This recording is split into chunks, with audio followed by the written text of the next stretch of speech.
আজকে দীর্ঘ প্রায় 17 বছর হাসিনা সরকারের দূষণের পরে হাসিনা আজকে লুৎফুজ্জামান বাবরের জনপ্রিয়তায় ঈর্ষান্বিত হয়ে 17 বছর ষড়যন্ত্রমূলক বানোয়াট মিথ্যা মামলায় আজকে বাবর সাহেব জেল কাটছেন। মদন মোহনগঞ্জ খালিয়াজুড়িবাসীকে ধন্যবাদ জানাই, অভিনন্দন জানাই।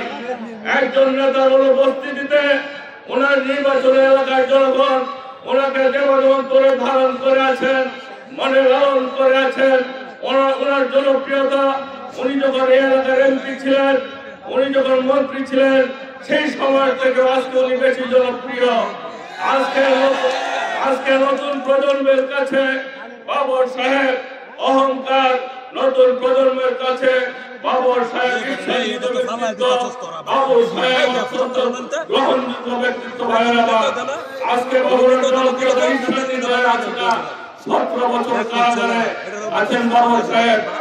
আমরা আশা করছি বাবর সাহেব এক এক করে সবগুলি মিথ্যা মামলা খালাস করেছেন। একটি মামলা বাকি আছে, 10টা কষ্ট মামলা। আমরা আশা করছি অচিরেই বাবর সাহেব 10টা কষ্ট মামলায় ন্যায় বিচারের মাধ্যমে আদালত থেকে মুক্তি পেয়ে আমাদের মাঝে ফিরে আসবেন।